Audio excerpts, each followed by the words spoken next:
All right, so it took a little more setup. Okay. I thought because I had done the setup on mine that it would translate, but apparently it doesn't. No. Would you mind co-hosting me again? Absolutely, Jared. Okay.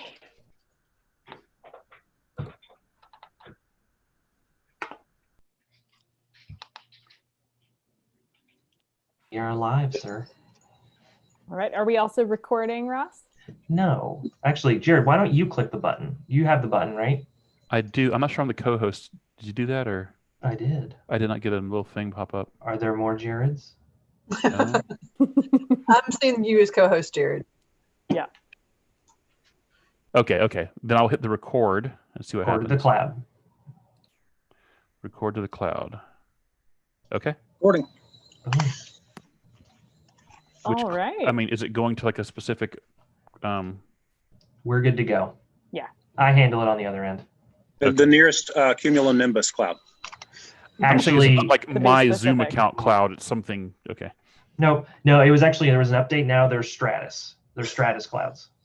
I'm sorry to say. That's. All right. Wonderful. Well, 5:32. I know people are starting to get started and join. So shall we kick off?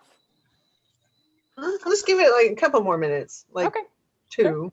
And then it's be like me, where you turn on your computer or you open your computer and then it's like, I want to restart right now. Oh.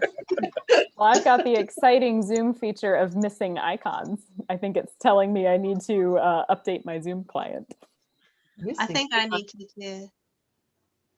Yeah, like passive aggressive update.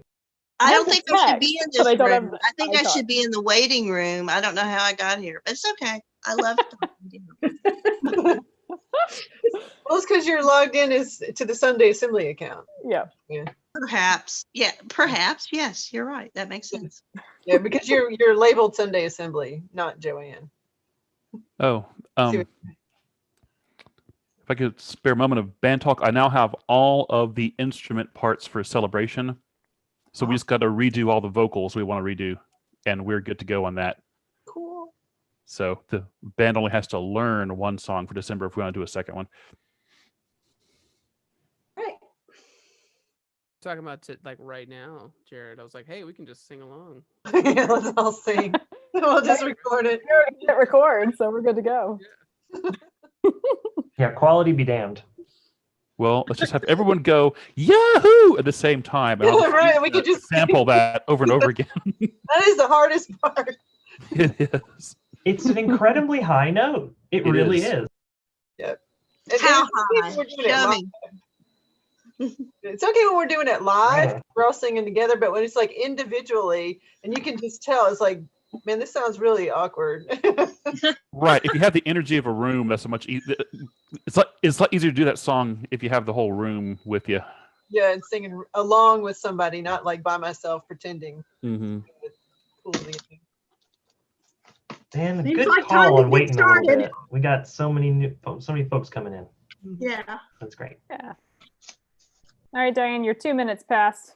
Shall we? All right, let's. All right. Good evening, everybody, and welcome to Sunday Assembly. I'm Diane Kaiser, and I'm going to be your MC tonight. Our our assembly tonight, our theme is identity, journeys of transformation. And so, let's see. So, okay, we're on Ashley's screen. So, yeah. All right. So, welcome. You're at Sunday Assembly Atlanta. This is a secular community without deity, dogma, or doctrine. And we want to help everyone live better, help often, and wonder more in this one life we know that we have. And we are so glad you're here. Brandon, that's not good. Okay. All right. And next slide. I think this is where I pick up for a sec. Okay. Hello, folks. So I'm Ashley Silfra, and the theme of our identity topic tonight, we want to kick off with a icebreaker of sorts. we are going to use a tool called Mentimeter. This will involve either your phone or another tab on a computer screen if you've got that open, if you're able. Certainly, if you just want to watch along, we invite you to do that. But we want to invite you to using the options kind of listed here on the screen, which you'll also see if you head to menti.com and you type in the code across the top of the screen, which is, for anyone who is there and would like to hear it auditorily, 7040989. And when you head there to menti.com with that code, you should see these options. And just like you just saw on the screen, a bunch of dots start to fly across the screen when you submit your answers. And so we invite you to select as many of these identities as are true for you. And this is, of course, not an exhaustive list, but we know it represents a lot of our community. We'll give you a minute or so to get your answers in.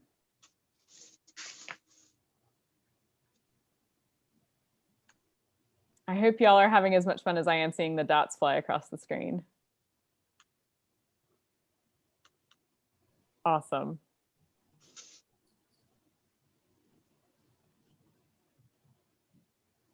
So obviously there are some large clusters forming around certain identities that many of us share. Some of the identities, in fact, that have brought us together here today. Certainly community member, many of us appreciate the identity of secular humanist. Obviously, we've got musicians in our group as well as part of our band.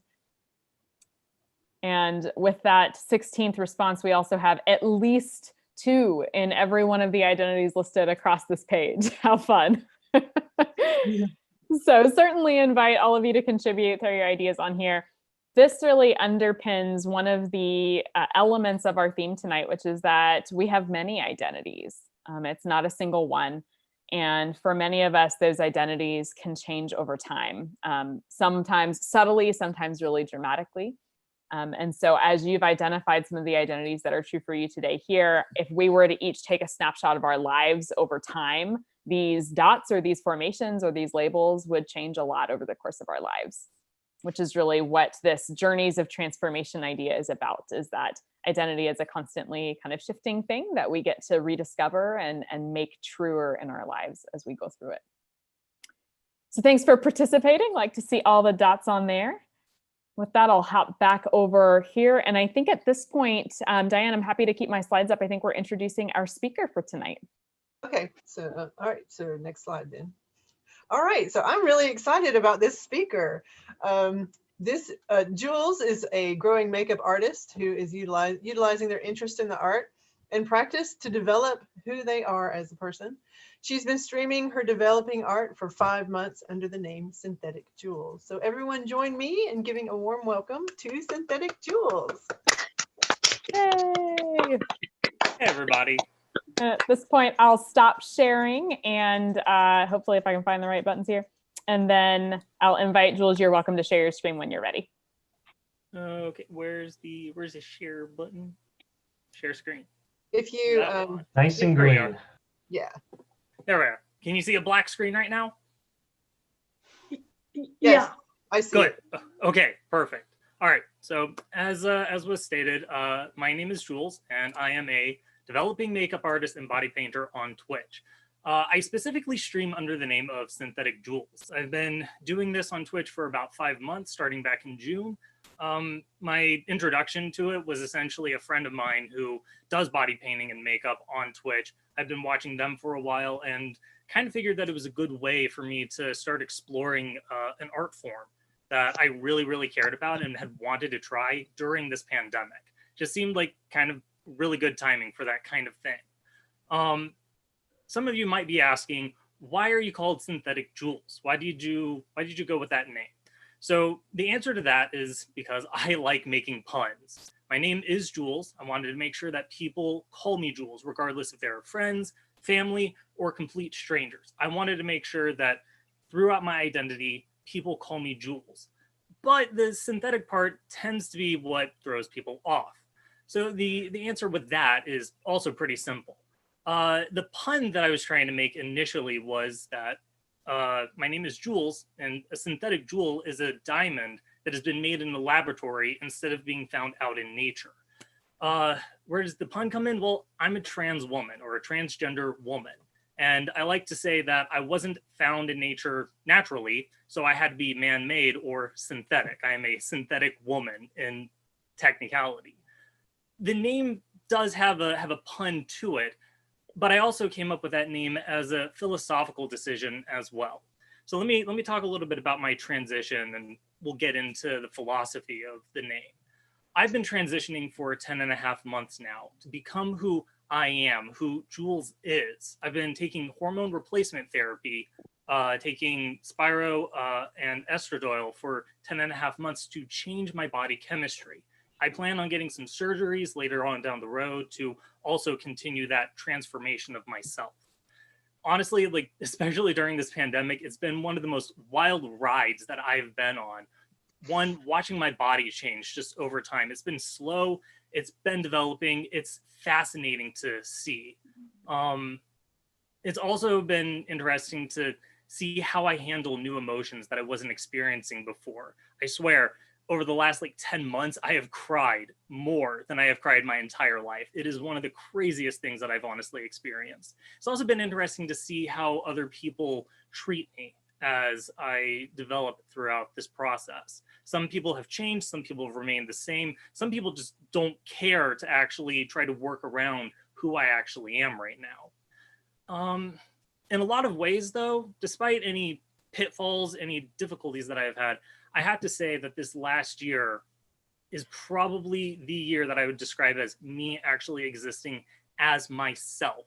Now, I know that for the last 28 years or so, I have existed, I have lived, but this is honestly the first year that I can say, this is who I am. This is how I exist. But unfortunately, for that first 28 years, that really wasn't the case for myself. Sorry, give me a second. For a while, I was very ashamed of myself, of who I wanted to become. Society had provided a pressure on me to be someone that I was not for a very, very long time. There was a societal standard that I was forced into, being assigned male at birth. My parents put it upon me, my community put it upon me, my church put it upon me, my educational system put it upon me. In a lot of people's eyes, I was very much seen as unnatural and against God's will, wanting to transition to be a woman. And even in the recent months, I still see and feel that and hear that from a lot of different directions. For a very long time, I was surrounded by fear of the unknown. And that unknown was trans people. Trans people were very much an unknown in the circles that I existed in for years and years. Growing up, specifically with my parents, with my church, my friends, the number of cruel comments that I had heard about people who were cross-dressers, and I'm going to go into some language that's a little harsher, the things that you would hear about trannies, about faggots, queers, it was horrible stuff. And by the time I was 14, I knew what I was, but there was so much fear that had been instilled into me that when I finally had a chance to come out, because my parents found out that I was trying to find trans resources online, I lied to them instead because I was so afraid that they might do something to me, that they might abuse me, they might abandon me and kick me out, or they might send me to a conversion camp where I might possibly die. For 14 years after that, I never took that final step to become who I am, who I actually identify as. And it wasn't until this year that I finally fulfilled that identity. And it's because my community is afraid of what they consider to be unnatural. My identity, my being was unnatural to them. And the philosophies of the culture that I was in at the time could not comprehend someone like me, could not comprehend someone who wanted to transition from male to female.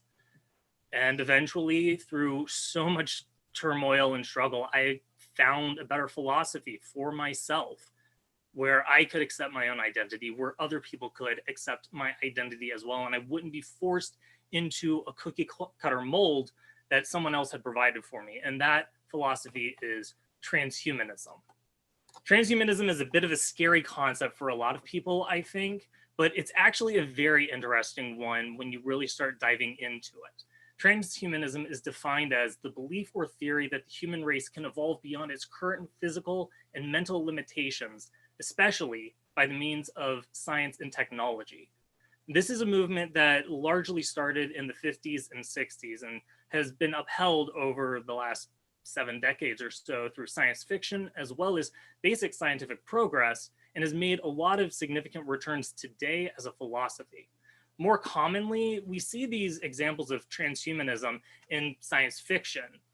Star Trek, The Matrix, and the upcoming video game Cyberpunk 2077 are all really great examples of stories that show an integration of humans and technology together into a transhumanistic system.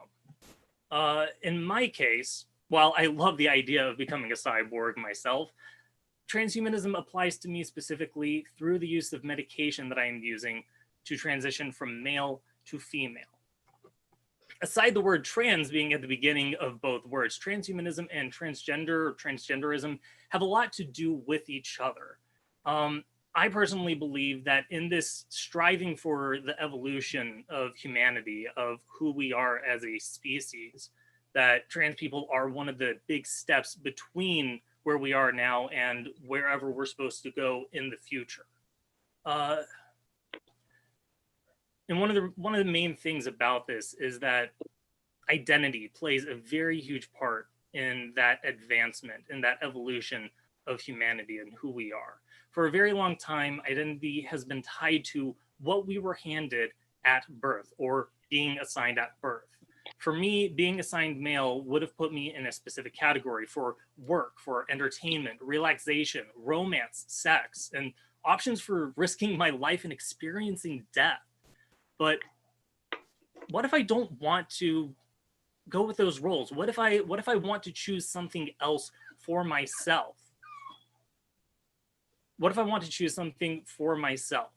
My previous communities would have answered saying, there's nothing you can do. You just have what you have and you work with it, and that's it. That's not a good answer to me anymore, honestly. Give me just a second. My dog is whining. Give me a second. She's getting upset by the dogs in the house. It's not a good enough answer for me. We have technology and medication to do wonders, to give us new options, to experience the world in full, and to fulfill our identities as human beings. Now, transhumanism has a lot of negativity surrounding it. This is just a basic list of articles that you can find just looking up the terms transhumanism and bad on Google. It has a lot of negativity surrounding it for various reasons. But the biggest being that, at least as far as I have seen, is that people fear this unnatural idea of melding together technology and medication into humanity to alter ourselves so significantly compared to just letting us exist as we are and just rolling with it as though that's the best thing that we can do for ourselves. But the irony of that thought process to me is that we fear an unnaturalness, even though we've already introduced that to ourselves as a species. We've put it in our homes, we've integrated it into our lives already. We do actually live in a transhumanist world. Now, the best example, or the first example that I would give of that, honestly, is Prometheus. The story of Prometheus in mythology is that he stole fire from the gods and gave it to humans. Technically considered the first piece of technology that humans have ever used. Fire was a game changer in a lot of ways, and it altered the way that humanity was able to interact with the rest of the world in a way that was unnatural to how we can actually operate on our own. But there's a lot of other ways that we can also see this integrated more modernly today. For example, we can't communicate telepathically. There's an idea in science fiction that will eventually develop the ability to just communicate with each other, share ideas and emotions and experiences with each other just by thinking about it and transmitting it to somebody else. Well, we can't do that naturally, but you know what we do have is the internet, where we can communicate with each other by sending trillions of electronic signals through wires buried in the ground between my computer and your computer right now. It's an integration of technology into our lives. And there's so many other ways that we see that in our lives right now. I can't lift more than 100 pounds on a good day myself, but you know what I can do to go beyond my muscular structure is use a forklift. I can lift thousands of pounds with a forklift instead, and lift it far higher than I could naturally if I was using my own body to do so. Humans have had a fascination with flying ever since we've seen birds flying around us. Well, we're not waiting for the ability to grow wings and fly naturally. We're building airplanes instead to accomplish that task instead. We see animals such as cheetahs running way faster than we ever could. Instead of waiting for our legs to develop the ability to run super fast, we're driving cars. We're putting ourselves into these metal boxes with explosives right in front of us to move way faster than our bodies could ever comprehend on their own. And it just keeps going on and on. Lizards have the ability to regrow limbs. We don't. So instead of regrown limbs, we make prosthetic ones.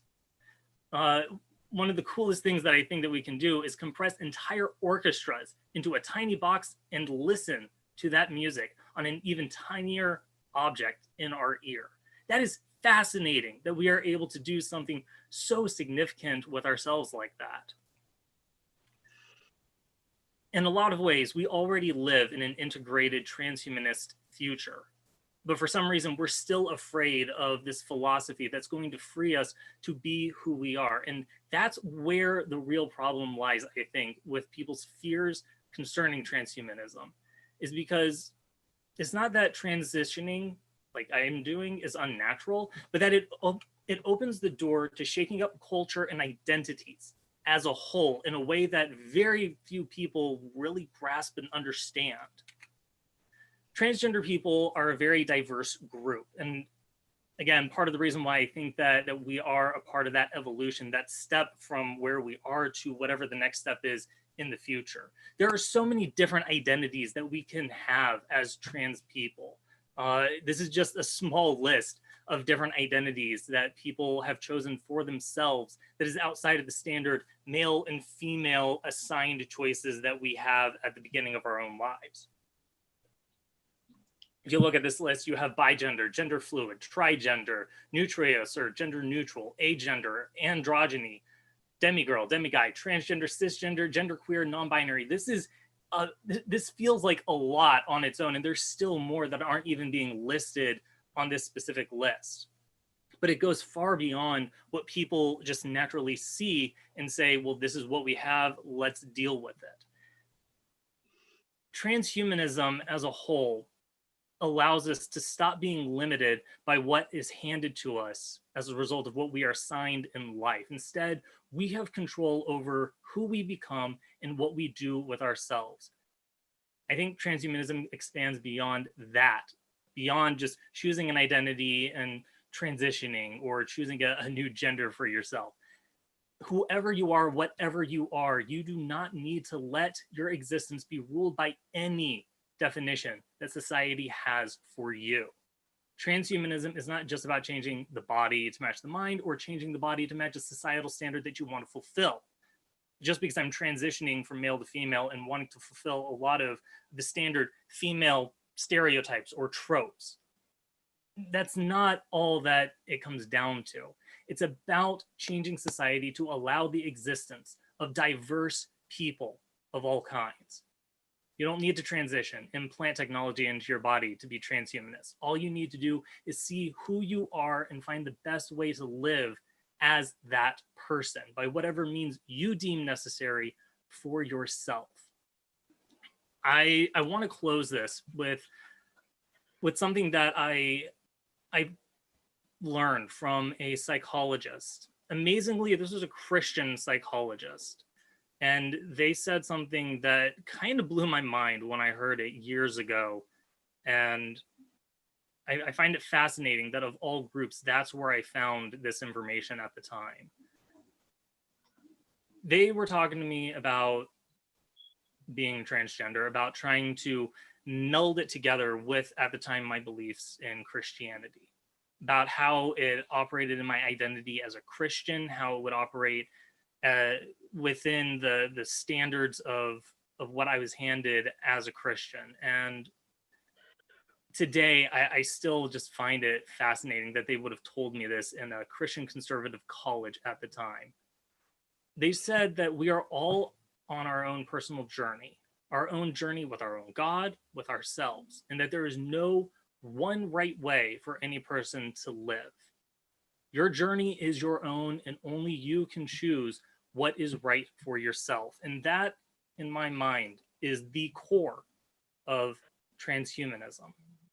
Humans evolving to become the best that they can be, whether through science or technology, or simply breaking the mold of the societal standards and expectations that have been placed before us. My name is SyntheticJules, and I am a woman, I am synthetic, and I am evolving to be the best person that I can be. And I want to encourage you all to find out how you can evolve to be the best that you can be too.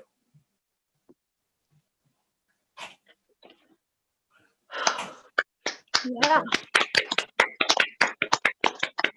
Thank you. So I'd like to open the floor to questions if you are open to that, Jules. Absolutely. All right. Yeah.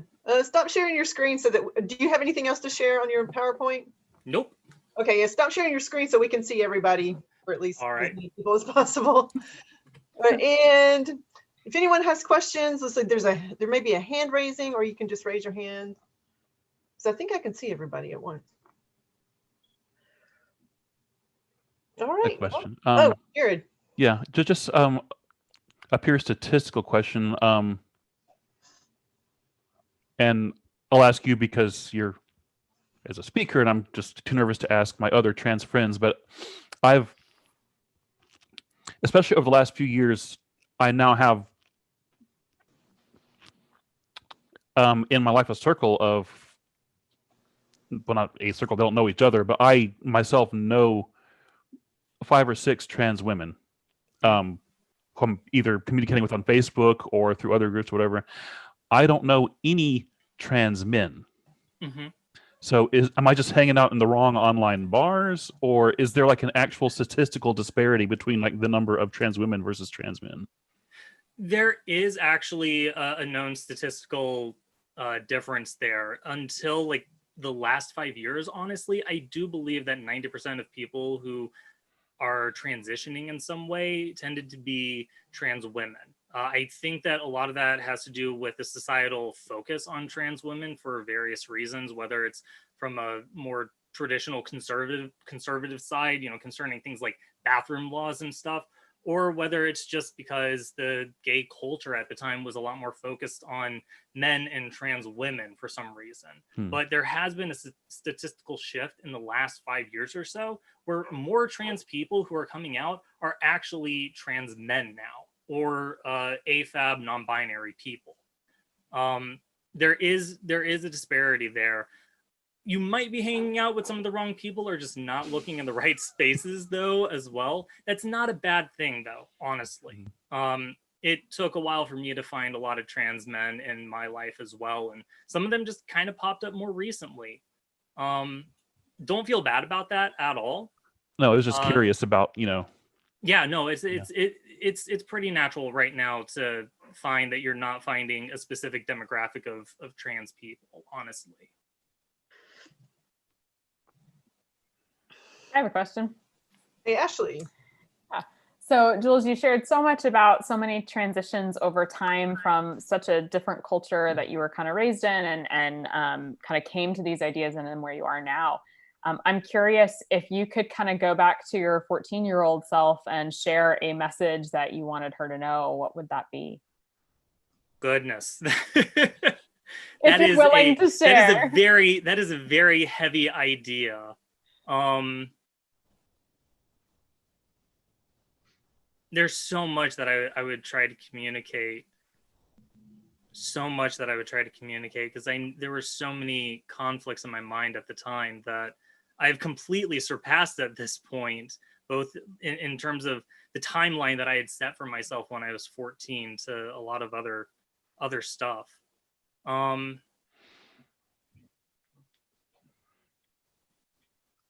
would probably tell myself that it doesn't get easier, but it is worth it. Okay, I got a question from Brandon in the chat. He says, I noticed you decided to keep your name throughout your transition. Can you speak about how much harm is done by someone using a trans person's dead name as opposed to the name they use now? You notice that I decided to keep my name through my transition. Now, if you're referring to the name Jules, that is not my dead name. I definitely have a different name. Jules is the name that I chose for myself. But when it comes to the harm done by someone using a trans person's dead name as opposed to the name that they use now, that it depends. It goes from person to person.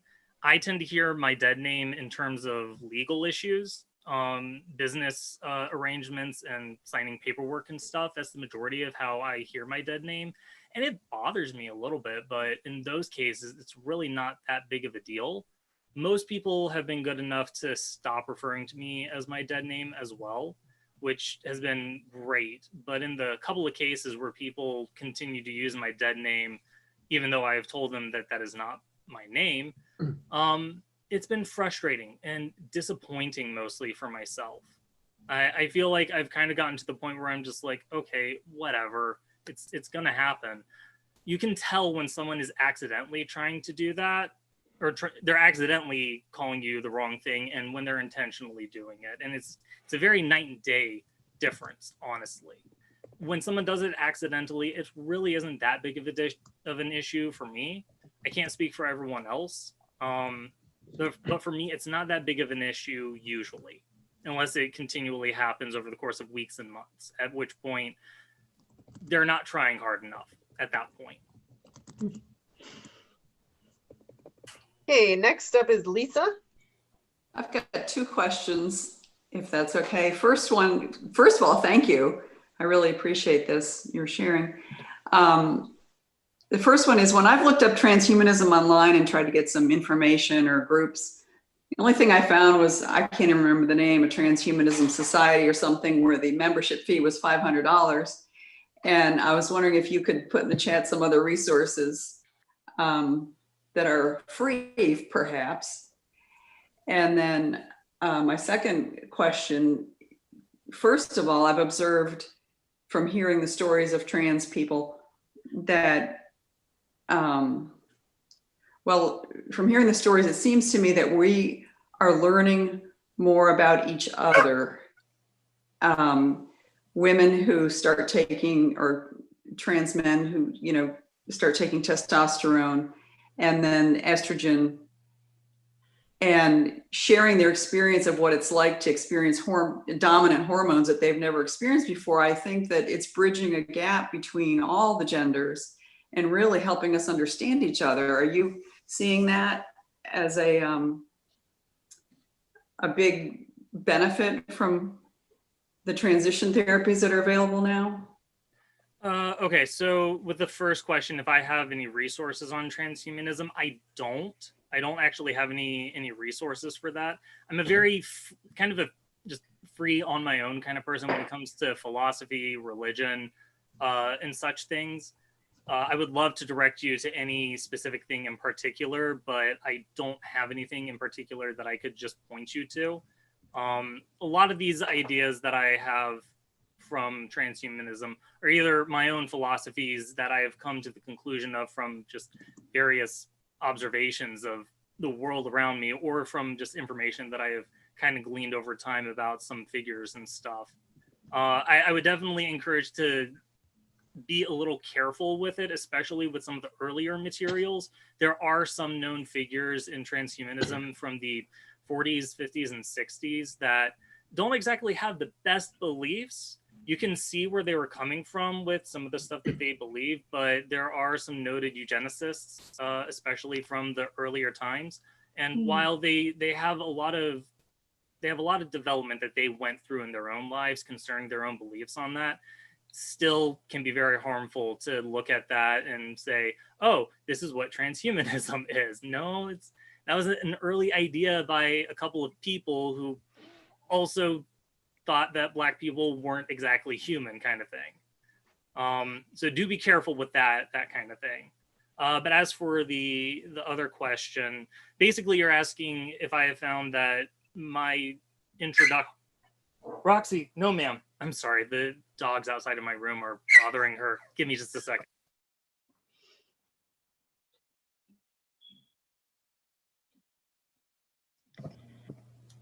I'm afraid that she's going to keep making those noises. I have a yappy dog too. It's cool.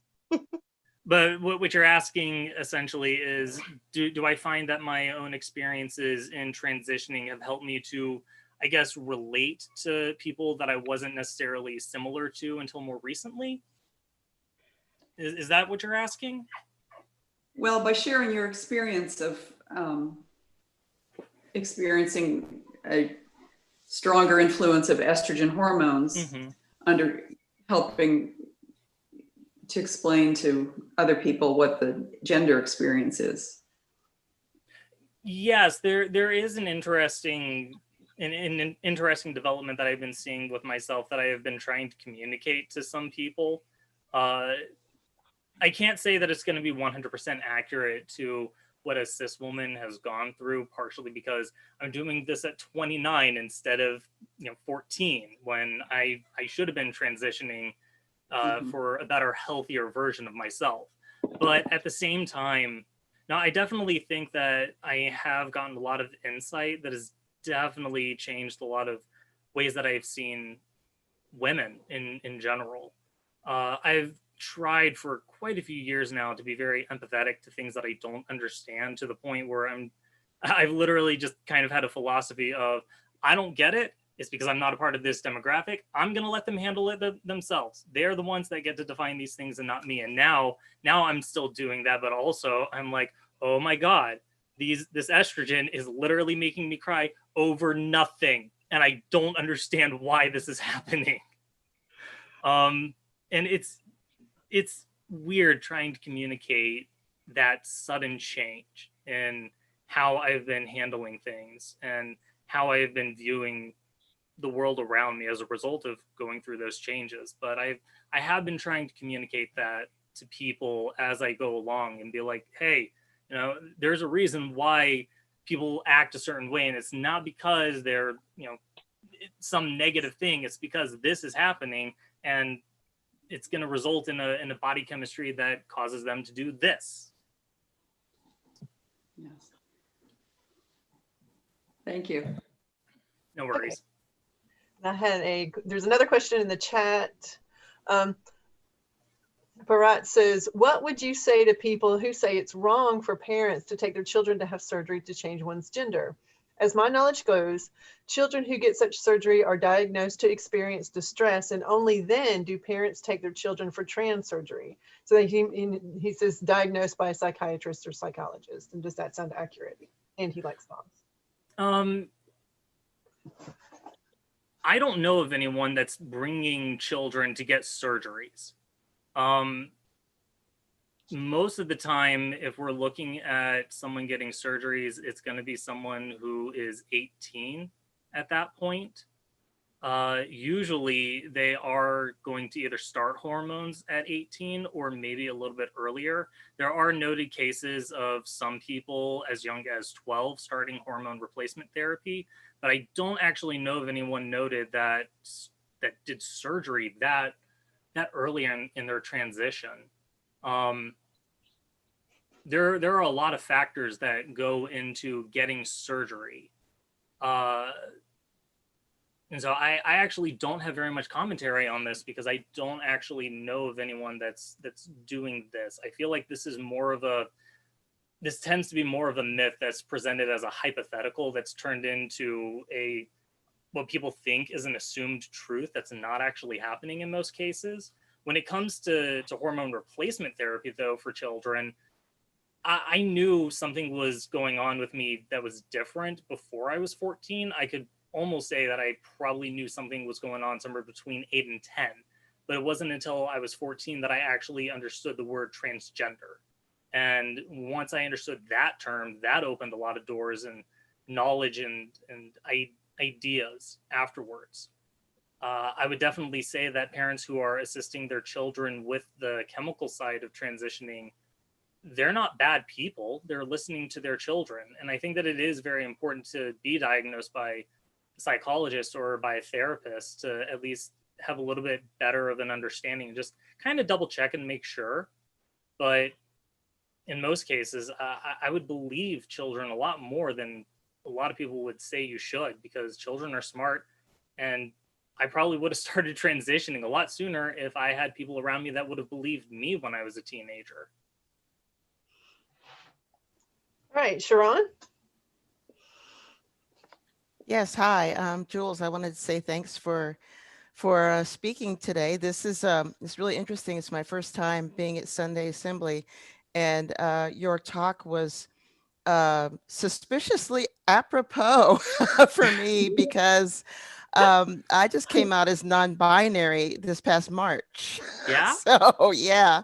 Well, congratulations. So, well, thank you so much. And this was a very, very interesting lecture. Just one of the things that one of the questions that I have for you is that it sounds like you started your transition like at the beginning of this year. Mm-hmm. And, you know, I came out in March. And so we basically are going through this through the pandemic, which is so, I mean, since I've never, you know, gone through anything like this before, I can't say what a more typical experience is. I do know that it's very difficult to meet other non-binary and transgender people because everything is on Zoom. Mm-hmm. And, you know, it's just hard to socialize. I mean, if this were, you know, 2019, I might be going to meetup groups or, you know, meeting people from Facebook groups, you know, in person. There might be, you know, things like that. But have you experienced any particular difficulties like in trying to transition during this period? Any difficulties in trying to transition? Yes and no, because like you said, we are not having the standard experience that we should normally be having due to the pandemic. It's going to be very interesting when the vaccine finally comes out and I'm able to go out in public and meet up with people again. God knows I'm not doing that for another 4 months at least at this point, with the numbers rising the way that they are. But the major difficulty that I've probably run into is just that I'm not developing around the people that I was hanging out with before I started transitioning. And so I'm not exactly seeing, you know, their reactions, them seeing me change and getting that kind of interaction and that affirmation. I've kind of had to create my own version of that. And that's part of the reason why I started live streaming, honestly. I have a lot of different reasons for live streaming, developing an art, being interested in turning that into some kind of business on its own. But also something that I realized is I'm in the middle of a pandemic. I'm not going to see any changes really developing until, you know, next year, when suddenly I'm looking in the mirror and I go, oh my God, my body has completely changed. So how do I make sure that I keep some kind of timeline for that at least? And so I started streaming and doing makeup and taking pictures of myself every time I do a new look. And by the end of the year, and by the time the vaccine rolls out, I'm going to have an entire selection of pictures of myself looking pretty, looking, you know, with all sorts of different makeup looks, and being able to see how my body has changed over the course of that time during the pandemic. That's probably been the more difficult part of it. I've got to say though, like, being all on my own like this, being able to just stay at home and go through the transition, I'm sure that it's actually been a lot easier on me in a lot of ways because I don't have to interact with other people while transitioning. Like, I can choose if I want to interact with other people. I can choose to live stream, or I can choose to just stay at home for a week at a time and not be bothered by any transphobia that I might experience.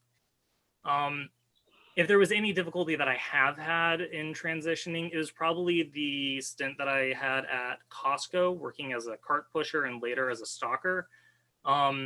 It took them 2 months to change my name tag when I finally said, look, I'm trans, I want my name tag changed. And the reason why it took 2 months is because I told them I wanted my name tag changed. They held it up until the day that I came in and said, your policy says that this is sexual harassment. And within hours, they changed my name on my name tag. That was probably the most difficult thing that I have actually experienced during this pandemic, honestly. I kind of expect to run into a lot of real life troubles once we're able to go out in public all over again. Like I said, I'm going to be one of the last people to stay indoors until a vaccine actually comes out, because it's disrespectful to people who can't go out right now, who are immunocompromised. I would much rather stand in solidarity with them as opposed to experiencing the rest of the world during the pandemic. Just doesn't make sense to me. Also, I don't want to get sick.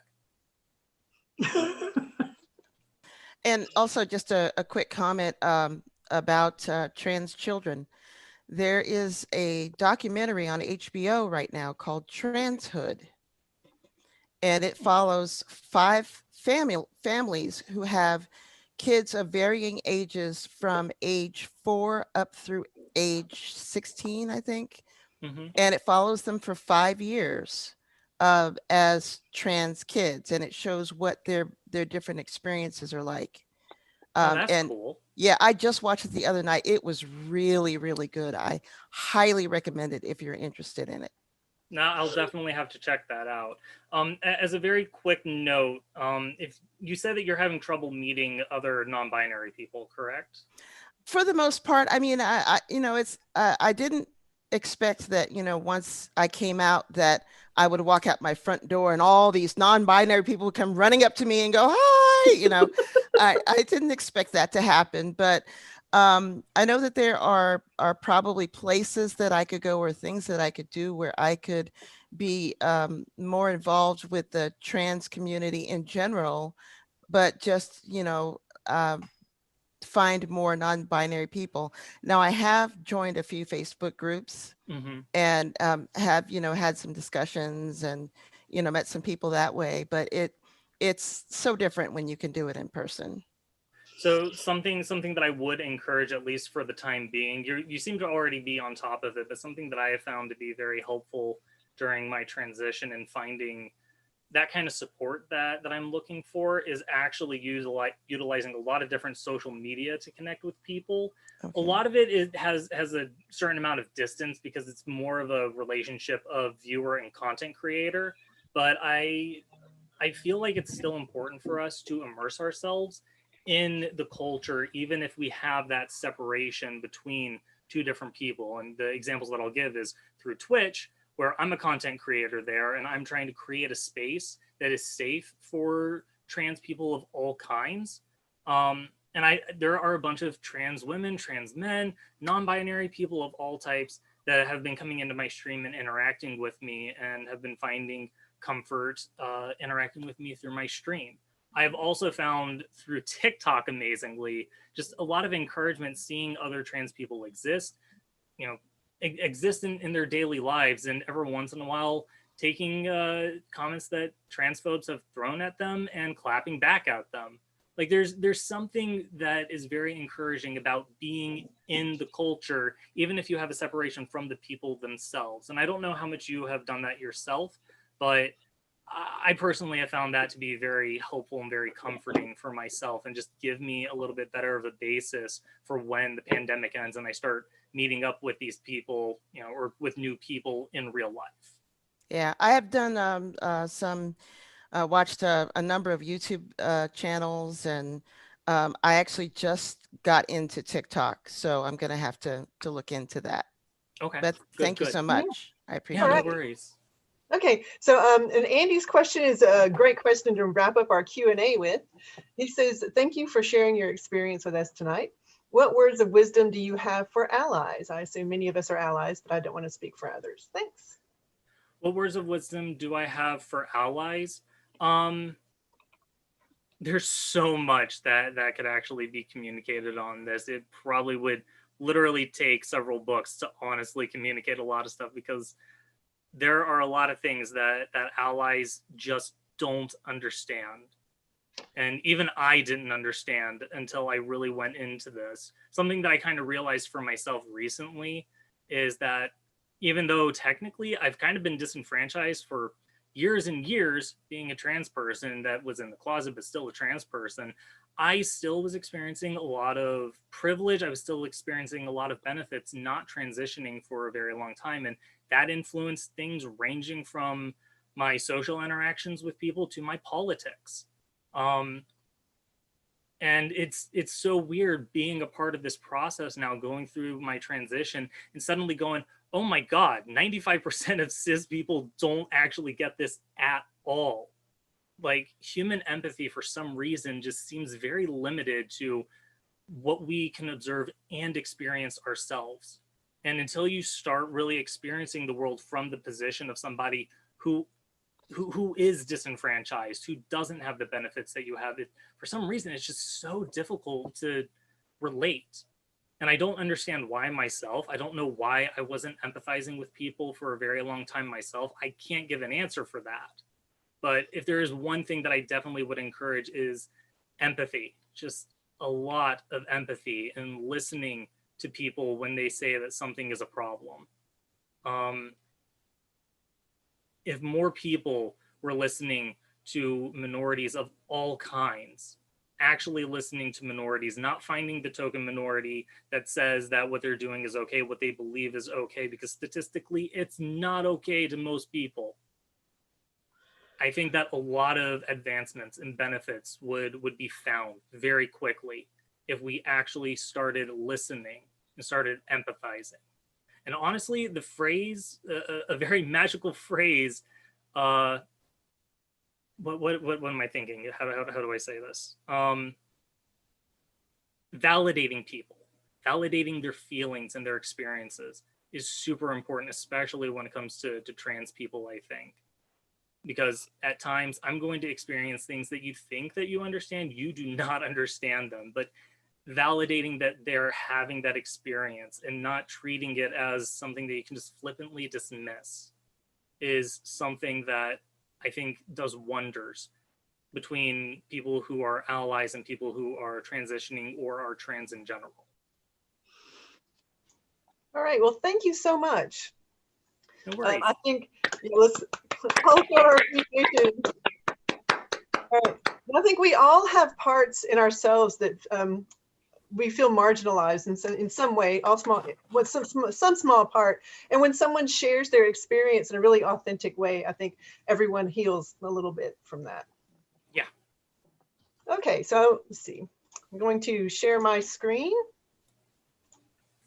And all right, so our next thing we're transitioning into is, so the feminist group, the Feminist Book Club is reading the book, The Body is Not an Apology.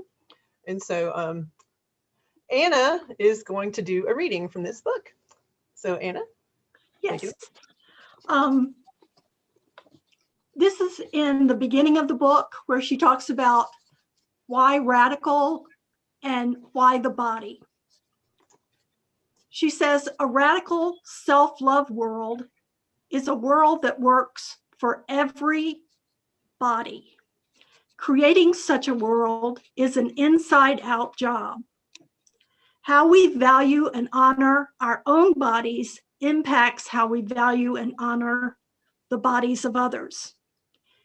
It is through our own transformed relationship with our bodies that we become champions for other bodies on our planet. As we awaken to our indoctrinated body shame, we feel inspired to awaken others and to interrupt the systems that perpetuate body shame and oppression against all bodies.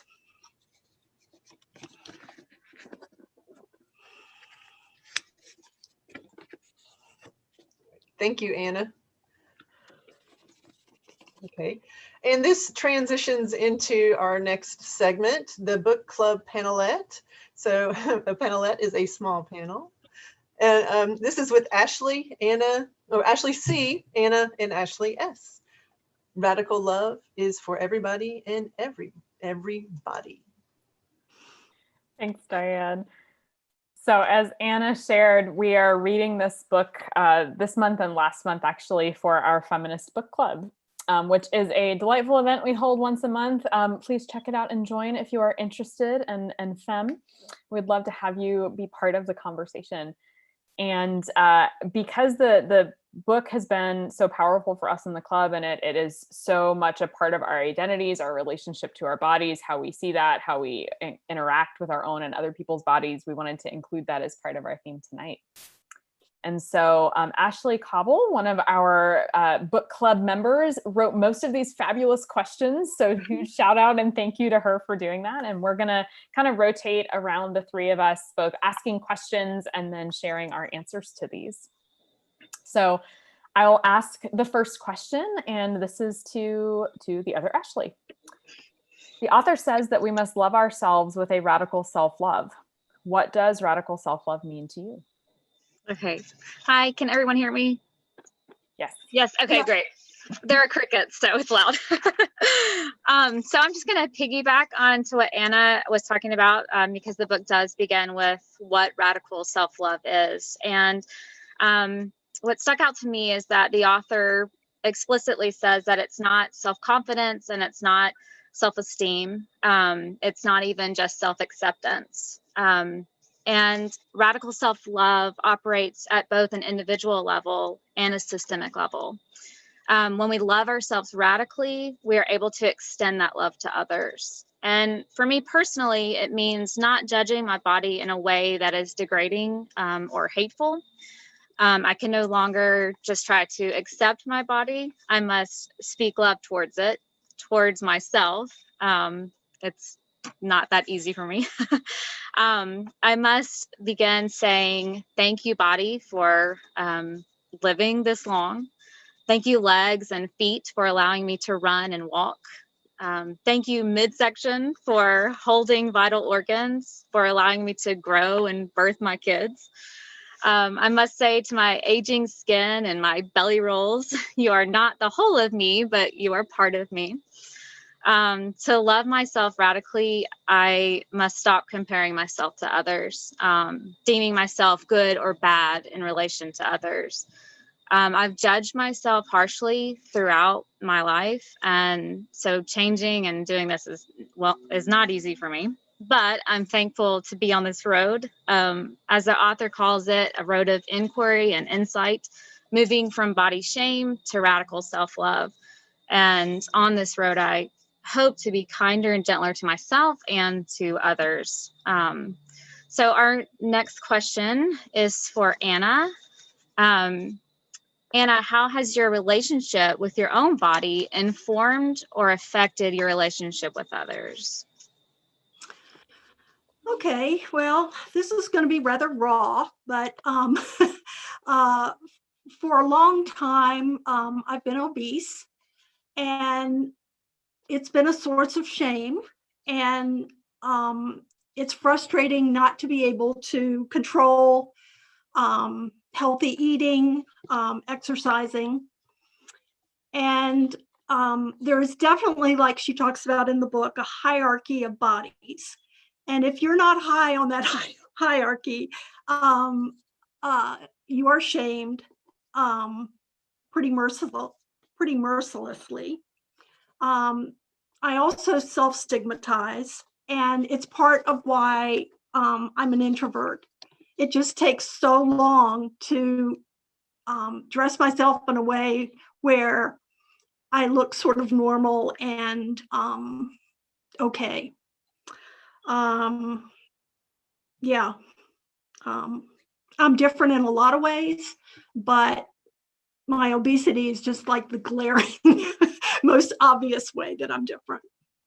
So I'm at the beginning of this journey, like the rest of the other two of us are, and the rest of the people in the book club. But I'm getting there. Okay. Now I'm going to ask Ashley Silfra. In what ways have you been asked to apologize for your body? Before I answer the question, I just want to say thank you to my other panelists for all of our joint vulnerability in sharing on these topics. Like, I'm humbled already in hearing the answers. Yeah, look at all those hands in the air. This is quite a thing. So thank you. So this was actually kind of it's a hard question for me to answer. In what ways have I been asked to apologize for my body? And I think for some of it, it's because I'm a lot of socially normative things in some ways externally. I am a able-bodied cisgender woman. I appear that way, so people make a lot of assumptions about me that are true in those senses. And so I recognize that, like, even in my answer to this question, I feel really aware of my privilege and the things that I think I have been asked to, or that I feel that pressure around, are so many fewer than what a lot of people experience. And that's not to diminish my own experience, because we don't have to diminish ours to honor other people's, but it is my growing awareness of that. But I think a couple of the key things that stood out as I was thinking about this question were, I grew up in an ultra conservative environment in what I now understand to be a conservative Christian cult. And as a woman in that environment, I was very much taught, and then I actually went on to teach other young women, that it was my responsibility to prevent men from sinning in what was defined in that space. And so the choices that I made, or the options that I was given about how I dressed, about how, as I went through puberty and my body changed, what that meant for the people around me and what my responsibility about that was. I think all of that was a constant social pressure to apologize for being a woman and for existing in the world as a woman with a woman's body.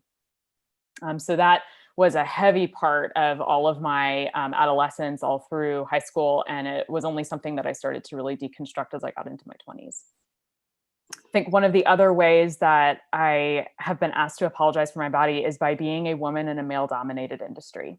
I've spent most of my career in the tech industry, and for most of that time, I've been either the only woman in the classroom, or in the meeting room, or in on the engineering team, or I've been one of the only women in those spaces. And then, especially as I've grown in my career, that has increasingly been true, that in rooms of people who are decision makers or leaders, I'm frequently one of the only women or the only woman.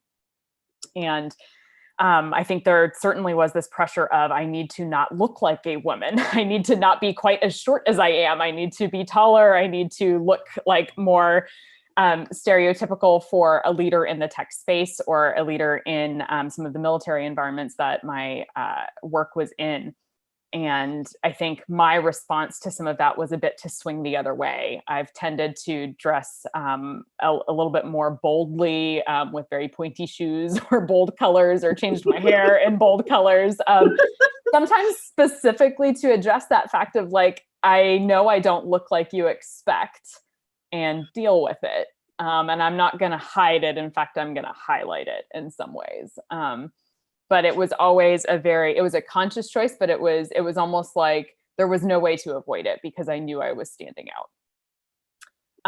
One of the other things too that has come up in this space is, as a woman in an industry dominated by men, like simple things like when I felt crappy, once a month around that time, and sometimes would take a sick day for some of that, disguising it, right? Going, oh, I have a headache, or I'm just going to work from home today, and not being able to say, actually, I'm having menstrual cramps, and I'm not feeling well as a result of that, and I'm going to go take care of myself for that. That was never something that I ever said, even though I absolutely took time to handle that. And then the last way, I think, is, especially as a woman in my 30s now, not having children. And having people, assume or ask, or it's kind of an unspoken assumption in some spaces, and feeling that need to apologize for not having had children. So those are some of the ways that I feel that pressure. My next question is for Ashley C. Body shame often starts at a very young age, sometimes coming from friends and family, sometimes from advertisements or media around us. although not always malicious, an offhand comment can totally alter the way we think of our bodies at a young age. Do you have any early memories of body shaming that still impact you today? And do you use these to measure your self-worth? So if it sounds like I'm reading, it's because I am. I don't think very well on my feet, so I had to think about these beforehand. But so yeah, so from a very early age, I was very aware of my body, and I compared myself to others very frequently. So anytime a comment was made about bodies, my body or someone else's body, I was very conscious of it. And one of my earliest memories was we went to go visit my great grandmother, and I was wearing a sweatsuit outfit. And my great grandmother told me that I was looking a bit chunky, and I was very crushed because in my mind, chunky was not a good thing to be. And so, you know, I was around a lot of adults that talked about bodies in a very binary way. You know, you're good, you're bad. You have a good body, you have a bad body, you have an attractive body or an unattractive body. You know, I also heard adults talk about their own bodies and their different body parts that they, you know, hated, and they couldn't, they just couldn't accept or love. And so over time, that self-judging for me intensified, and it got worse, like in middle school. You know, I had 7th grade boys calling me an ape my entire 7th grade year. So some of those things stick with you. And so some of these are easier to shake than others, but I think that being surrounded by adults who degraded themselves really kind of ingrained in me that this is what you do. And, you know, instead of being thankful for your body and even rejoicing in it or telling yourself that you're beautiful was wrong. So I would say until this day, I still measure myself by some of these, but I am, as Anna said at the beginning of it, and trying to overcome these measurements of self-worth that they're not great measurements of self-worth. So yeah, so I am trying to get rid of these attitudes and these moments that have helped define who I am today. So, so the next question is for Anna. The author states, propagating a world of radical self-love is both a practice of individual transformation and commitment to collective transformation. She encourages the reader to move the radical self-love conversation from an internal dialogue to an external one. She proposes 14 unapologetic agreements to help us. Which one stuck out most to you, or which one did you find the most helpful? Okay. The first thing I want to talk about in the book that relates to this is that she talks about when we're babies and how we discover our feet and how we're just so fascinated with our feet. All of you who are mothers know this.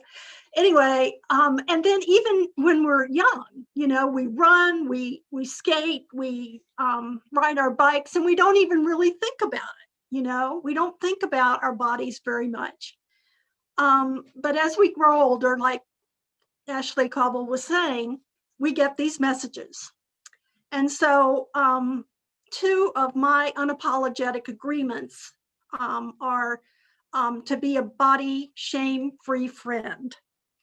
And that includes not disparaging my own body around my friends, because we know how that how that can lead to them disparaging their bodies, and yeah, and it can go on. And the other one is unapologetic inquiry. So I'm going to be asking myself things like, why do I believe this about my body, for instance, and what am I afraid of? And things like, what am I missing out on by not living a body shame-free life? And that's when I'm probably going to start with because I'm probably missing a lot. I know getting involved with Sunday Assembly was a risk, and I'm so glad that I took it. Okay, this is for Ashley Silfra. In order to love ourselves radically, the author mentions using the 3 pieces, PEACES. What are they and what do they mean for you? Yeah, so she says in this section of the book, how do we fight the impetus to make the bodies we do not understand wrong? There are 3 key tenets that will help pry us out of the mire of body judgment and shame. I call them the 3 pieces. They are 1, make peace with not understanding. 2, make peace with difference. And 3, make peace with your body.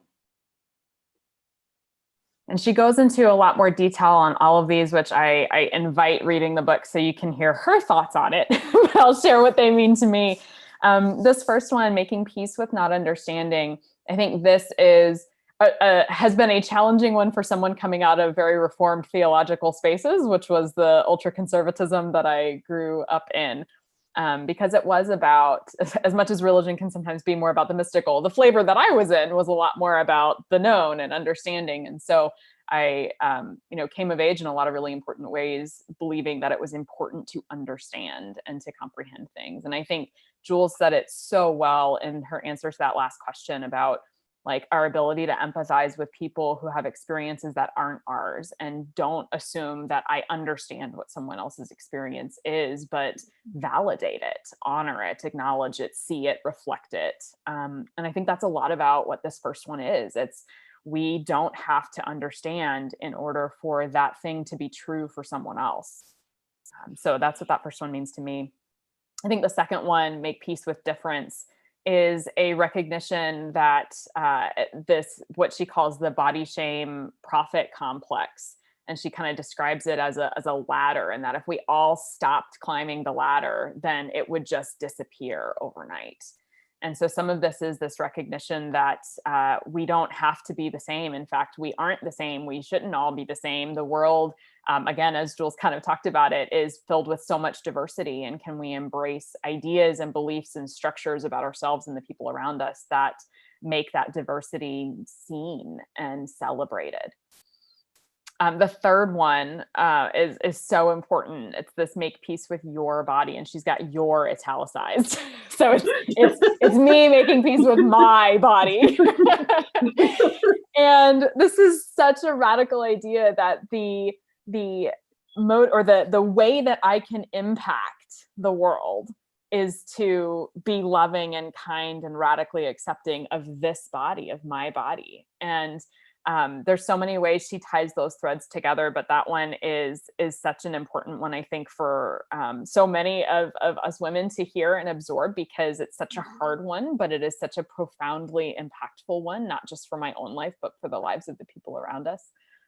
And I think this one is one that is very near and dear to my heart, because like being a friend to my body has been something that has been part of my journey for a while, and still growing in, still have huge hangups in, but being able to almost like pat my body on the shoulder and go like, see, we're part of social change.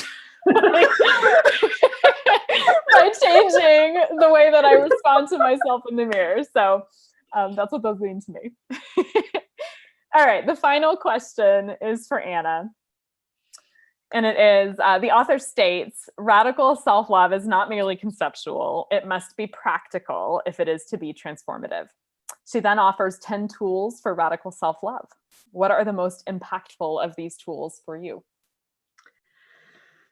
I would say the most radical of the tools is meditation on the mantra, my body is my ally. I have never thought of my body that way, but of course it is. I couldn't knit, I couldn't sing, I couldn't walk my dog. I mean, just so many things. I couldn't read voraciously like I do. And so, I read that and I was like, well, yes, of course. But again, I'd never really thought of it that way. So my plan is to meditate on this for 10 minutes a day and see what happens. Yes. All right. Thank you very much. I thoroughly enjoyed your conversation, and this book fascinates me too. I can tell it's definitely transformative. And when you hear someone share their pains about their bodies and their insecurities, and they resonate with things that you feel yourself, it makes you realize that you can take some blame off of yourself and just say, hey, that's not me. And that makes you heal just a little bit. And I'm also taking this with me, what Anna said. What am I missing out on by not living a body shame-free life? So thank you. All right. So the next thing, something I'm super excited about, this month's band video. So there's 2 reasons I'm excited about. First of all, well, actually 3 reasons. One reason is a great song. And secondly, so the band, when we choose a song, our process is we all just throw out some songs that are related to the theme, and then we vote. And this was the first time since I've been in the band that a song got a unanimous vote by the band. So that's one exciting thing. So, and then the second exciting thing is we have guest stars. We have guests for this month's song. So the song is "Don't Stop" by Fleetwood Mac. And we invited the Love Supremes to join our video. And if you are not familiar with them, I'm familiar with them because from Unitarian Universalist Congregation of Atlanta, they perform at some of our services and other events. And they also perform around other places here and there occasionally. But so let's see, Jared, you're gonna play the video, you got it? You need me to. I do, and I would like to point out that Sharon from Love Supremes is with us tonight. So everyone, yes, round of applause for Sharon, and thank you for participating. And I'm about to share my screen. Well, thank you so much for inviting us. We really had a great time. I'm glad. Good. Here we go. Let me see. Make sure that I can share computer sound.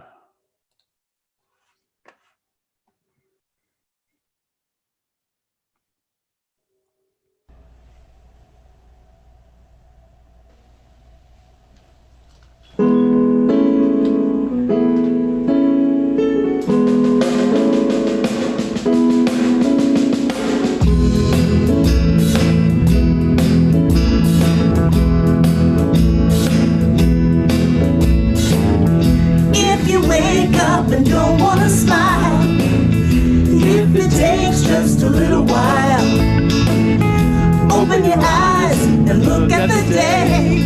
You'll see things in a different way. Don't stop thinking about tomorrow. Don't stop, it'll soon be here. It'll be better than before. Yesterday's gone. Yesterday's gone.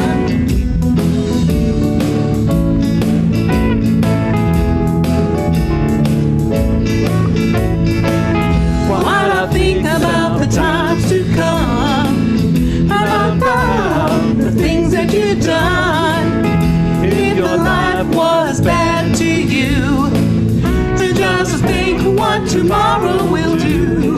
Don't stop thinking about tomorrow. Don't stop, it'll soon be here. It'll be better than before. Yesterday's gone. Yesterday's gone.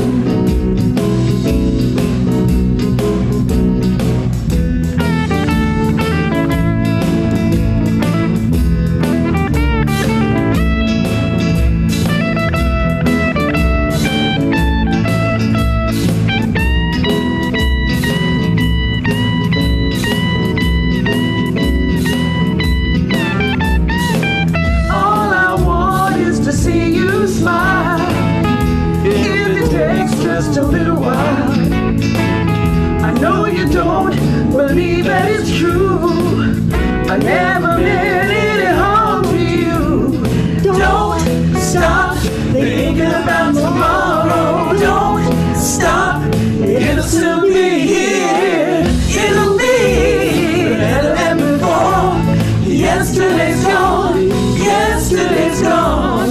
Don't stop thinking about tomorrow. Don't stop, it'll soon be here. It'll be better than before. Yesterday's gone, yesterday's gone. Ooh, don't you look back. Ooh, don't you look back. Ooh, don't you look back. Ooh.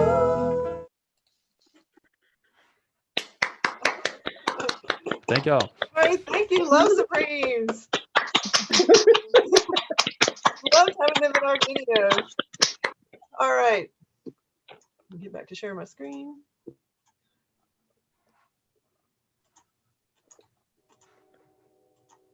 Whoops, not that. I would go again. I'll just say it. Okay, wait, let's see.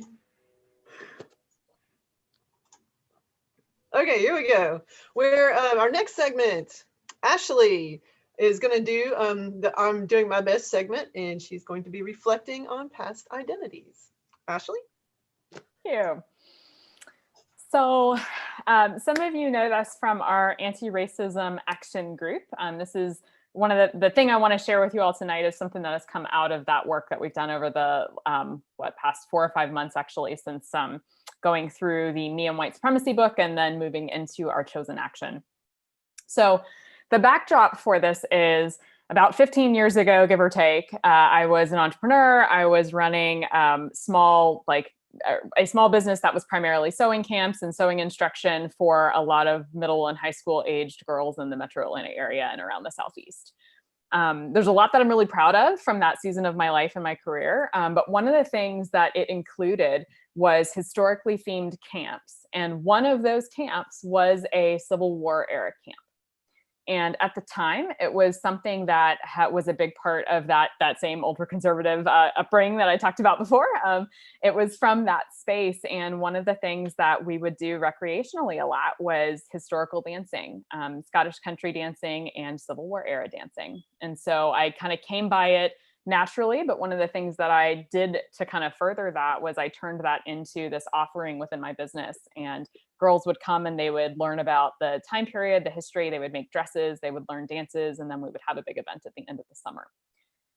In the work that we've done over the last 6 months through some of the anti-racism work in this group, it asks us, especially the book by Layla Saad, Me and White Supremacy, really challenges us to kind of look at our stories, look at our past, and consider the ways that we, especially myself as a white woman, have contributed to systemic racism, that I've contributed to a culture of white supremacy in the world and in the United States especially. And so, of course, in reflecting on that, this came up as a huge element of that.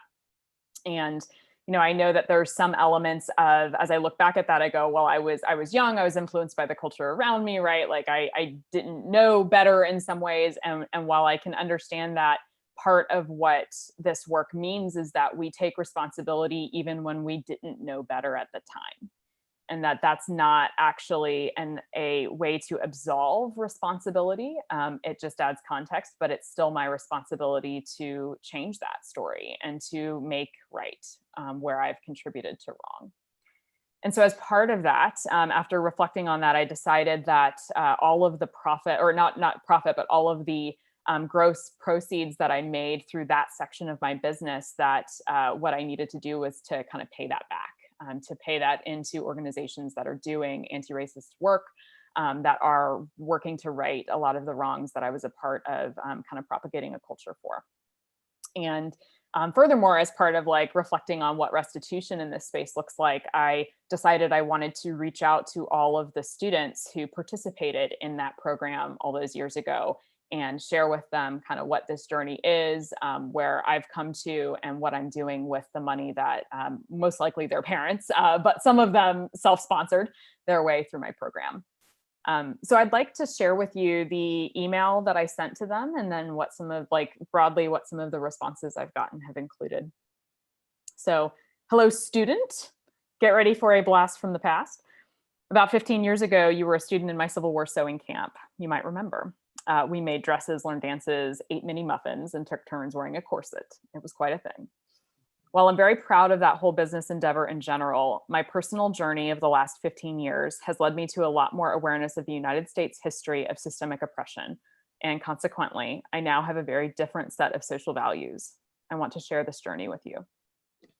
Specifically, over the last 6 months since the death of George Floyd and the reinvigoration of the Black Lives Matter movement, I have joined so many others in our country to get conscious about my own internalized racism.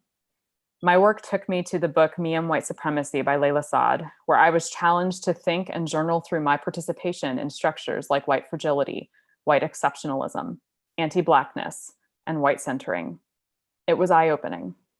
I came to realize that the Civil War sewing camps, while they were wonderful in many ways, actually contributed to the centering and celebration of white slave-owning culture without ever acknowledging the millions of people who were enslaved and often murdered in order to protect that culture.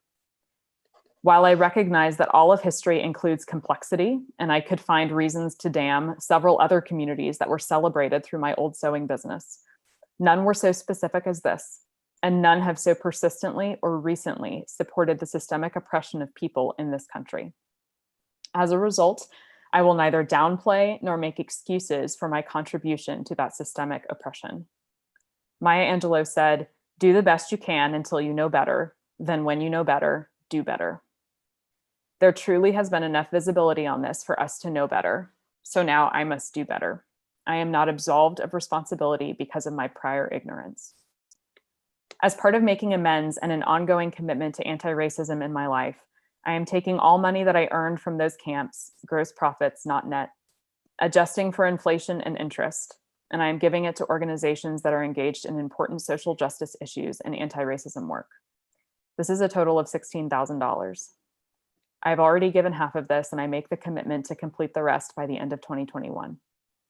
The organizations I'm supporting include Equal Justice Initiative, a nonprofit organization that works to end mass incarceration, excessive punishment, and racial inequity. Color of Change, a progressive nonprofit civil rights advocacy organization. Lost and Found Youth, an Atlanta-based nonprofit that exists to end homelessness for LGBTQ youth. And the Biden-Harris campaign. I am sharing this with you as part of my accountability to this work and to acknowledging my role in systemic racism, and so that you know where your money, or perhaps your parents' money, went. I am also sharing this with you to ask you to join this work.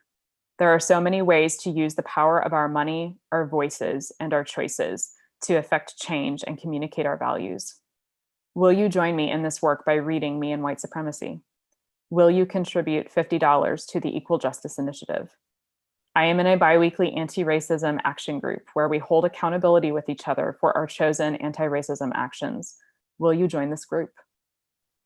Finally, it's nearly November 3rd at the time. The late John Lewis said it so well: the vote is the most powerful nonviolent tool we have to make change in a democratic society. I implore you to use your vote to help us create a country that is committed to true healing and equity. Make a plan and vote. Thank you for reading and being part of my anti-racism work. If you would like to talk about any of these reflections or your own journey, I would love to do so. Let me know. So I sent that out to several dozen young women now in the Atlanta area, and actually who have moved across the country. Most have probably not read it.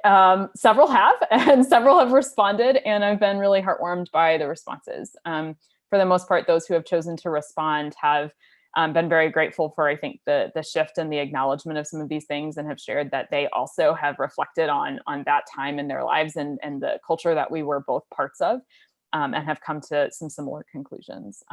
I've gotten some other types of responses as well, but I've been encouraged by what I think is especially among young people in the country, and I know I'm one of those, but just a shift toward a lot more awareness of these things. But in the spirit of transitions and journeys of identity, right? For me, this has been a transition from, a lot of the identities that I held then around business owner and entrepreneur and creative, and then working through unpacking a lot of those, like unpacking and removing that identity of religious, removing that identity of a lot of the gender normative stuff that I was a part of and that I actually helped propagate. And especially removing some of the identity of having to be right, or having to not make mistakes, right? A lot of this is a recognition of like, that was not cool. Like that was actively bad in a lot of ways. And I get to be proud of the hard work, but I also need to acknowledge the cost that had. And Brené Brown has a wonderful phrase that she used to describe this, which is, I'm not here to be right, I'm here to get it right. And so it's this invitation to shift when we are called out, when we learn something new. As Maya Angelou said, when we learn better, it's time to do better. And so I think there is increasingly that invitation for myself and my journeys of identity to claim that which is better when I know better. So thanks for letting me share. Mm. Thank you so much, Ashley. Yeah. Love hearing your story. That was just beautiful. And we're not here to be right. We're here to get it right. I'm taking that with me. Okay.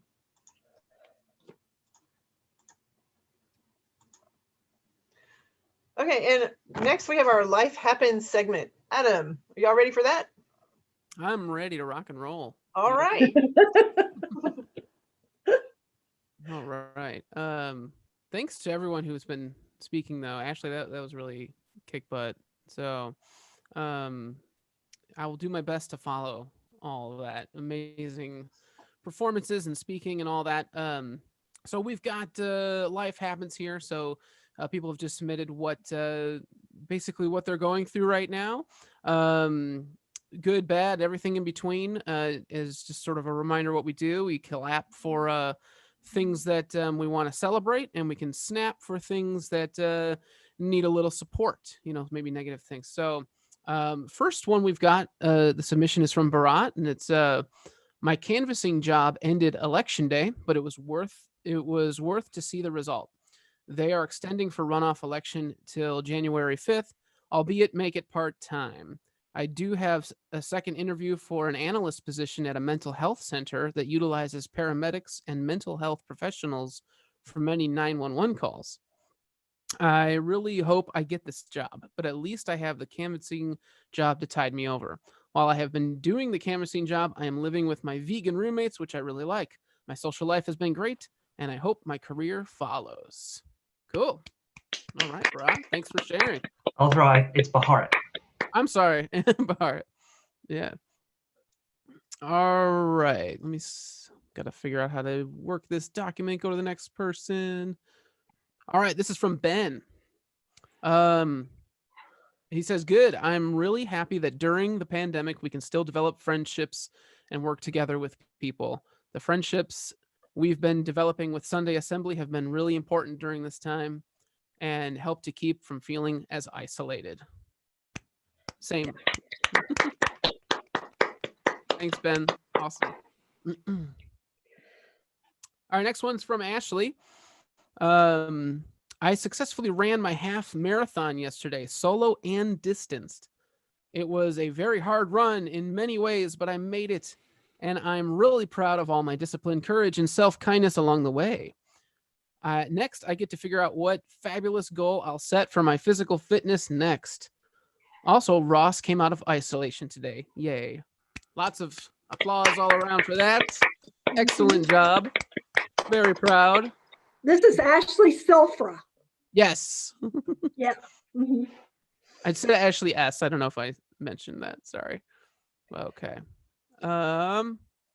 Next is me. All right. No question about it. So, this month, I said this month I have a lot to be thankful for. My eye infection is over now.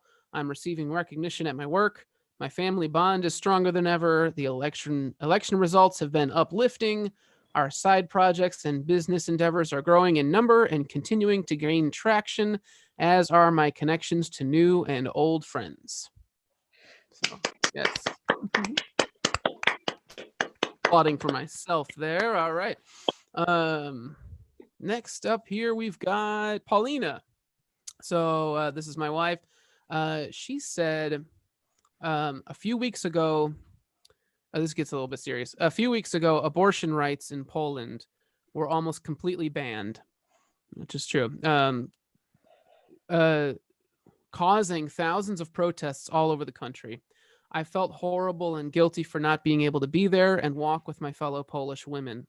I decided to help however I can, and thanks to some creative ways, I was able to raise almost $400 in donations to Polish women and LGBTQ rights foundations.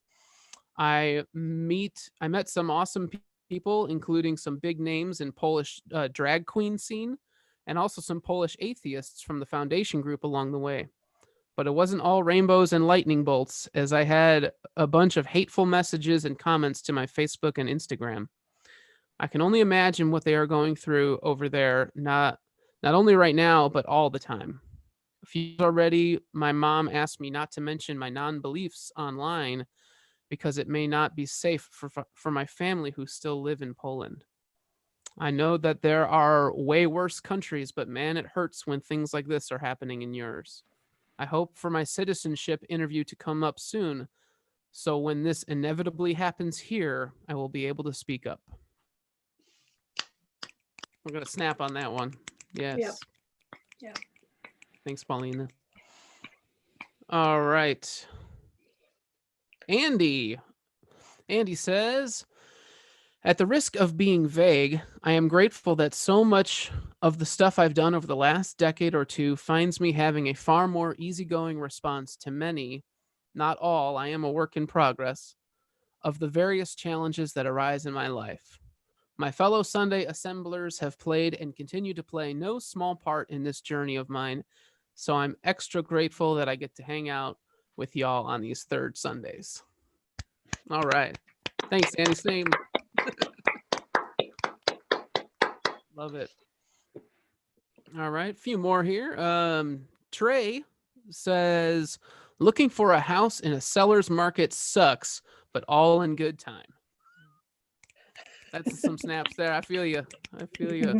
Yes. Okay, Jared.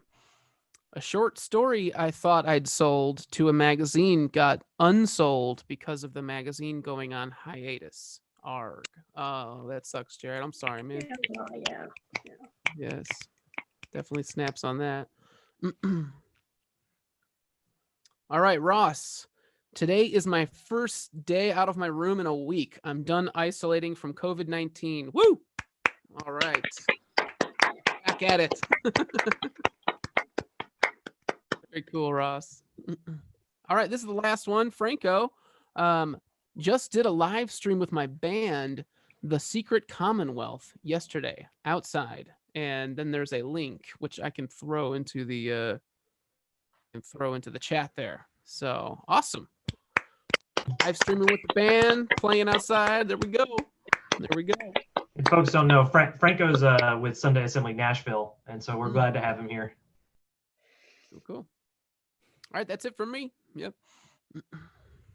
Thank you, Adam. I love hearing everybody's news.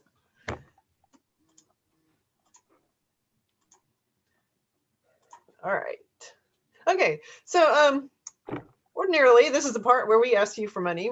And so, but we wanted to just share what our expenses are, what Sunday Assembly's expenses are, so that you see why we ask you for money. So, so each month, there are costs to providing the community that we do. So $150 for venues to hold meaningful events.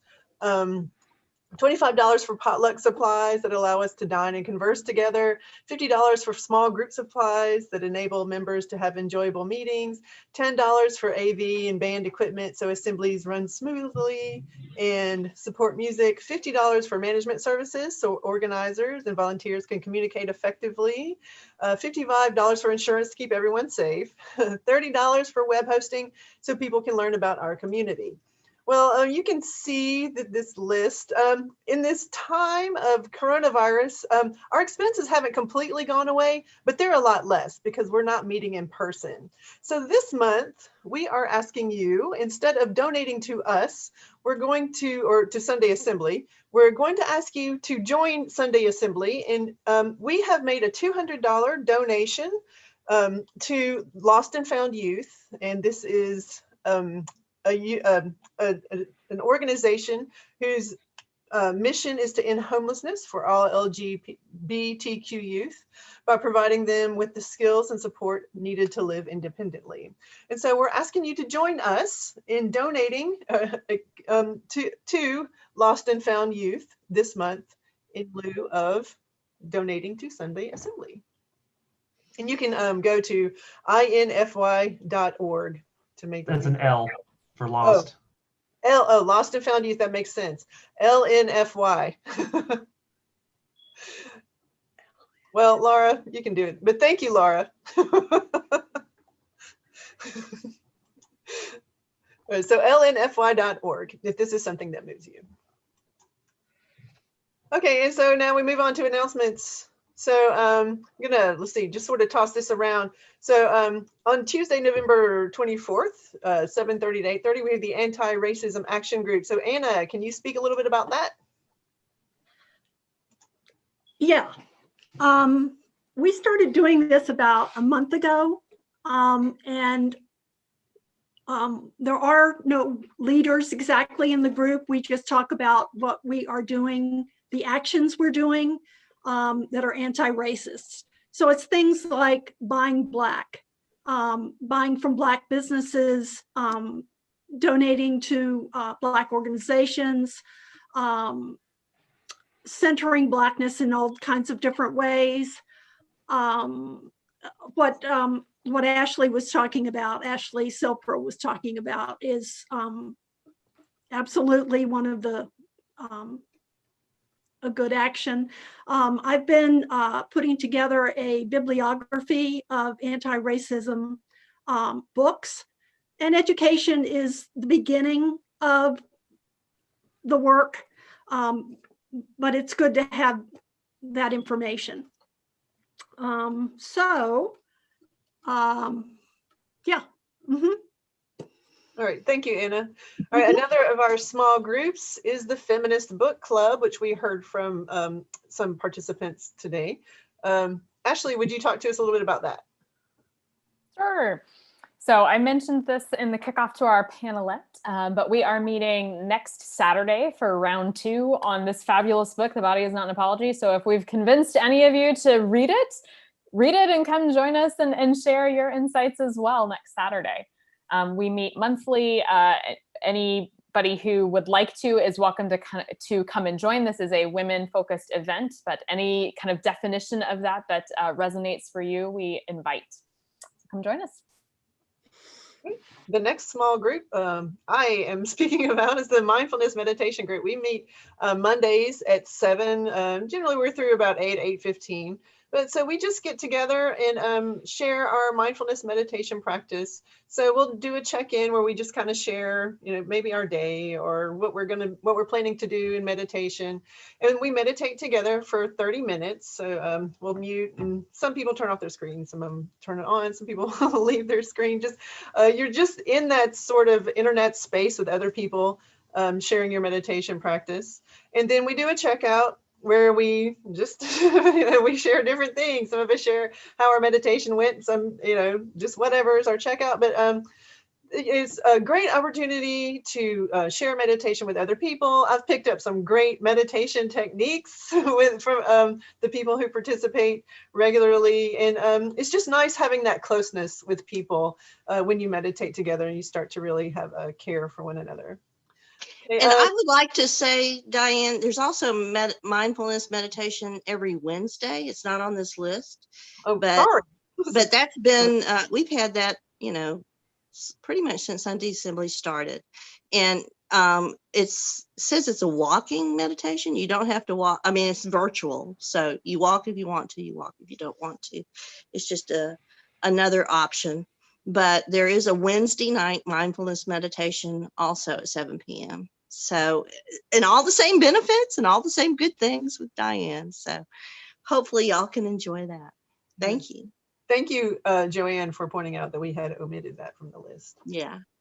Okay. And so December gatherings, we are going to participate in an international assembly. So we're not having our regular Sunday assembly, but the details are to follow.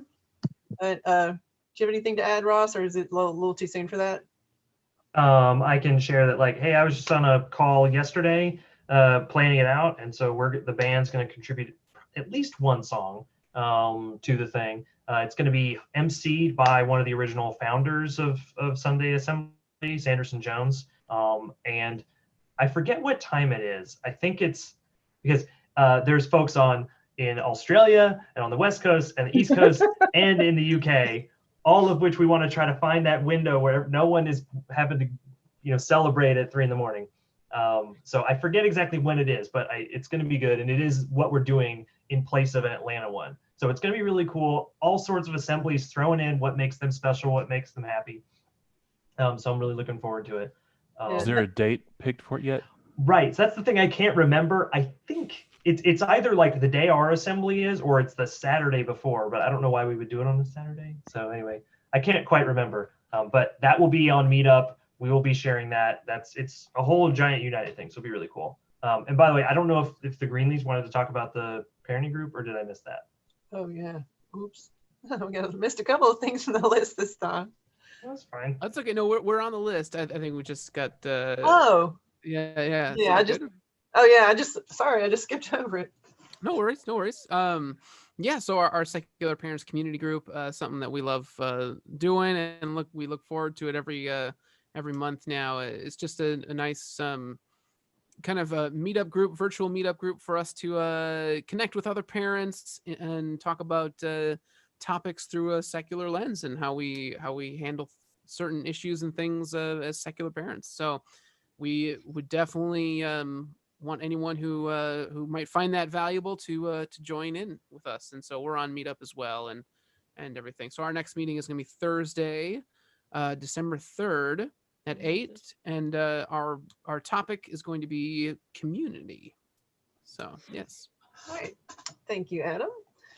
Okay, and then December 25th, socially distanced holiday picnic. So we're talking about going to Candler Park is what we had discussed. But anyway, finding us a nice big park where we can be 6 feet apart, everybody bring their own food, have our masks, everything, and just be able to be together but be socially distant. So we hope for nice weather and all that sort of stuff. Let's see. Community action team is the next thing on the list. Ross, can you speak to that?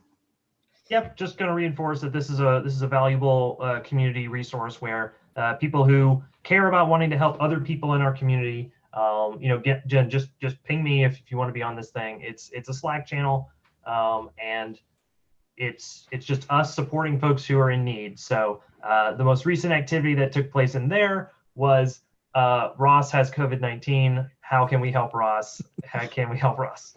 So anyway, so it's not always about me. It's often, most of the time it's not.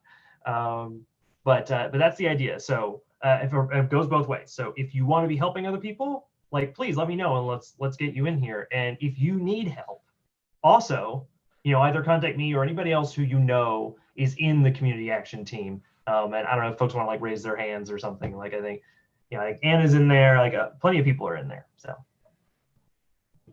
Ross, how do we become a part of the action team, community action team? Yeah, I'd say just give me a ping on any of the various places.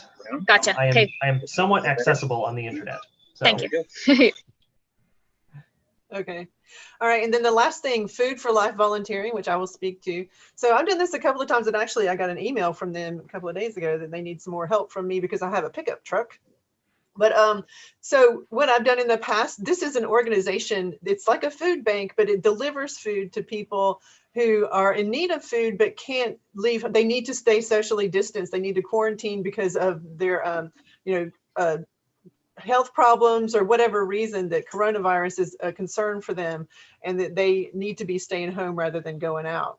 And so it was really I really enjoyed doing it. You just take your stuff, you keep your hand sanitized, you're just very careful. They give you the boxes, and then it's really very automated. They give you a route on Google Maps, and you just follow the route and take the people their food. It takes a couple of hours in an afternoon. You can also work at I guess it's not the depot, but it's the place where they put all the food together in boxes, and that's I where think they call it the depot. I think you're right. I was thinking the depot was something else, but it may be the depot. But anyway, and that's in Candler Park. So there's a couple of options for volunteering for them. They also, if you happen to have a large vehicle, it says they have gotten a grant. Let me see what this says. Let's see. They got a grant for weekly food boxes. Unfortunately, the boxes are not being delivered to the neighborhood church in Candler Park, so we have to pick them up. The boxes will be available through December. They fill a big need for our food supply. I'm contacting you, that'd be me, because you have a larger vehicle. Would you be willing to help with pickup? And so if you have a larger vehicle, and this is something you can do, it would have to be on Mondays around 4. But if you are interested in that, as an extra need of theirs that I just heard about. What do they consider a larger vehicle? Like a truck? Yeah, a van. I have a pickup truck. So it's basically like they have a bunch of boxes that they need picked up. The boxes are, I don't know how to, like a couple of feet by a couple of feet, just regular like carry boxes, but enough to carry a significant number that it would make it worth the trip for you to pick it up. Dan, are you willing to be the person that people contact to like for you to point them in the right direction, or a URL or something like that? Now that yeah, I don't have any contact information for them. Did we have some on Meetup? Because now I can't remember how I got in contact. I think that's how I got. Yeah, I mean, I think it was a website you signed up, and then you start getting the text messages. Yeah, I mean, it's real easy. It's like, yeah, you sign up and then you send a text message, and then use an automated list of the shifts that are available. So, okay, the information is on Meetup. That's how.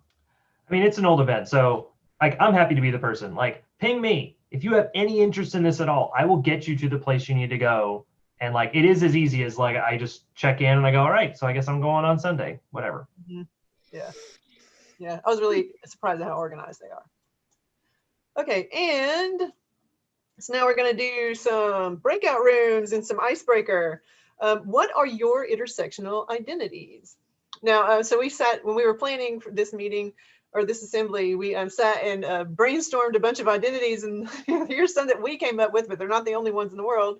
Race, ethnicity, nationality, gender, socioeconomic status, sexual orientation, dis or ability, religion or lack thereof, rural, suburb, city, etc., profession, language ability, physical appearance, age or generation, personality, parent or not parent, and so on. And let's see. So we're going to, let's see. We're going to get into breakout rooms and discuss our intersectional identity. So we're not all just one thing. We have a lot of different identities that we relate to, that we consider ourselves a part of. So we're going to get together in breakout rooms and talk about those things. And so. And I think one thing to add, I think Ross is our Zoom guru, so he's going to get us set up into the breakout rooms. But we know that it is kind of closing assembly time, and many of you may head out. This is kind of what we're doing instead of our typical just stay on and chat. So we'll do a couple of minutes, maybe 5 or 10 minutes in our breakout rooms, then we'll come back to the main chat. But if you need to go, we absolutely invite you to do so. Thanks for joining us, for those of you who can.